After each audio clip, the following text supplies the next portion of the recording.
What's going on, everybody? Welcome back to the Scale News Update. If you're not familiar with the show, this is where we talk about the news topics that happened in the scale world of RC over the past week. If you enjoy the Scale News Update, hit the like button. This has been a busy week. Let's jump into all the topics. First, for this week, let's talk about the Traxxas Drag Slash. We initially saw the teaser for this the first or second week of March, and information was supposed to come out March 18th, but it never came.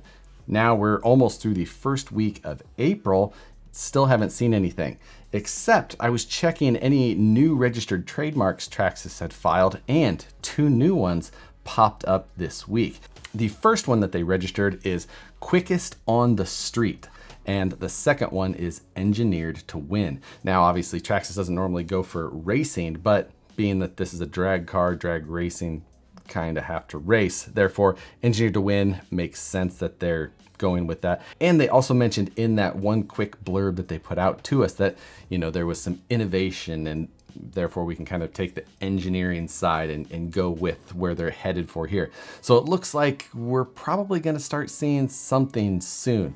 Normally these type of registered trademarks, things like that, don't come out too long before the actual information on the vehicle. So we'll sit back and wait, because I think that it's going to pop up here shortly. Next, for anybody running SSD diamond style housings, TGH came out with a new TGH Tough Truss, which bridges between the outer link mounts on those diamond housings and the center section, also still leaving room for a panhard mount. The SSD axles have common problems with spinning the tubes on them. This trying to fix that issue that SSD has. This is available in both brass and anodized aluminum. You can pick these up from TGH, and I'll link to them as well as the rest of today's stories in the description below. For any of you that have the WPL D12, the little key truck, RC Nerds came out with some 3D printable options that you can add to that to kind of change up the styling of that. And you can either order their 3D printed parts through Shapeways, or you can buy the files and print them yourself from their My Mini factory. They've got a grill, bumper, some side mirrors, and I believe a few other little detail pieces, just allowing you to take that WPL D12 and change up the styling, make it look like a slightly different version of that truck. Next, Vanquish Products released some new Incision titanium links for the VS410 Pro and Ultra. The Pro and Ultra use slightly different length links, therefore there's 2 separate titanium link packages for them. Titanium is lighter than the stainless steel that's included in the kits, and it's a harder material, so it slides easier over surfaces. So if you're looking to add an upgrade to your VS410 Pro or Ultra, you can pick these up, again, linked in the description below. And speaking of titanium, Protek, A-Main's house brand, has added a whole line of titanium hardware. Now, previously, titanium hardware, you could kind of find it here and there. It was starting to get a little bit more difficult to find in kind of a centrally located or easy to order from location. But Protek has jumped on that, and they're offering a full line of button head, flathead style to outfit whatever project you have. The Proline Cliffhanger and Ranger bodies are finally shipping to hobby shops all over, or if you ordered them direct, it looks like you should also have them soon. Mine came the end of last week, and now I just have to find a project to put those on. The Cliffhanger body looks fantastic. The Ford Ranger body looks exactly like a Ford Ranger. And speaking of Proline, a couple of new sneak peeks have come out. The Proline Showtime wheels are coming for the drag cars. These are mounted up to a set of the Big Daddy tires in the photo. Not sure if they're trying to kind of aim at that tire. Maybe it's a slightly different width of the rim itself to hold that Big Daddy from ballooning as much. Not sure. Currently, the Big Daddy tires are normally mounted onto standard drag tires. So not sure the exact details on this wheel other than a new pattern. So if you're looking for a different style of drag wheel, maybe this one will be the one you're after. Details, I'm sure, will come shortly, as they don't normally put out photos too long before they're ready to release. And then just before filming the news, I noticed on the website that Proline has now listed the 1978 Chevy Malibu body as coming soon in a tough color option, but it is shown coming in stone gray. Previously, we've only seen tough color bodies available in a black finish.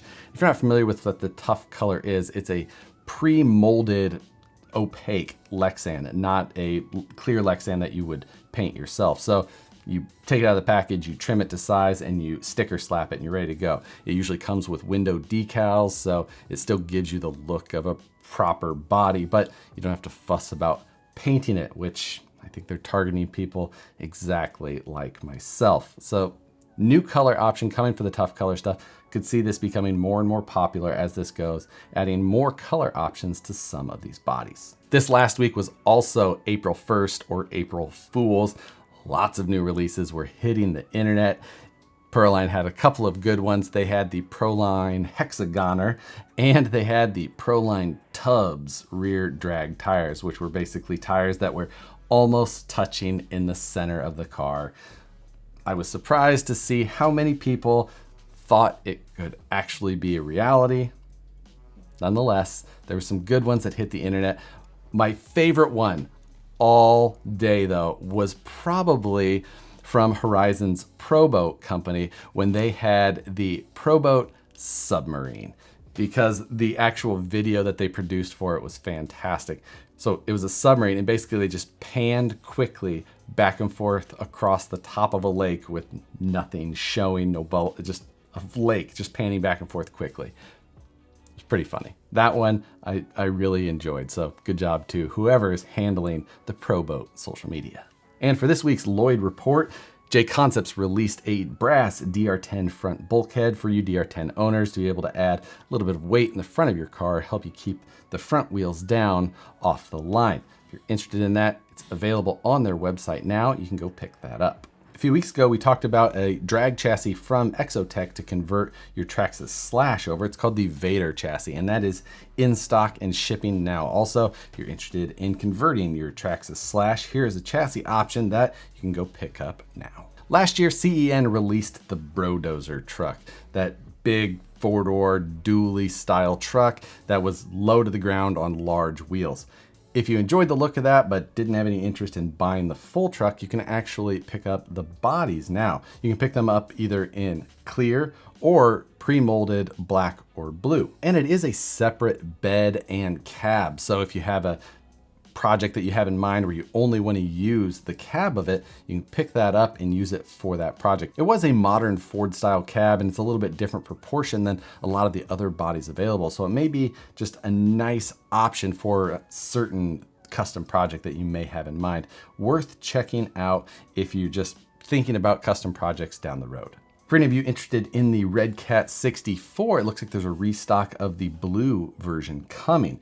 Those got sold out pretty quickly, it sounded like, from the limited number that they brought in the first time. So if you've been looking at getting one, you may want to place an order for that so that it comes in here in the next batch. They're limiting the quantity to certain dealers this time rather than shipping direct orders first and then dealer orders if there's any left, which seemed like a very strange practice.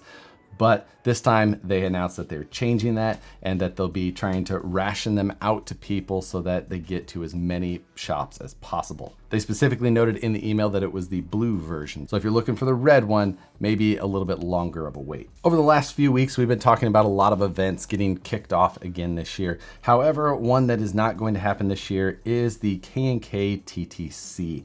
They announced that as of this point, there was too many uncertainties to have everyone at the farm. They said that they do plan to possibly have some smaller events and they're going to plan on having the Team K&K TTC again in 2022. It's one of the great events on the east side of the United States, one that I look forward to getting to again in 2022. That's gonna do it for this week's news topics. For this week's question, I got an email sent to me today that sparked an interesting conversation about getting into the RC hobby. Now, some of you may be brand new to the hobby and some of you may have been into this for a long time. I think for this week's question, I wanna hear, when you got into it, what was your experience? Did you have somebody who was helpful that you could kind of lean on for those quick learning questions?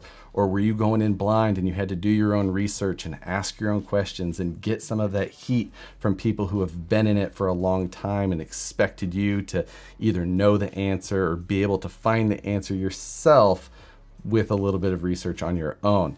How was your experience? Or was it so long ago that you basically had to go to a hobby shop or find somebody around because maybe it was before the internet?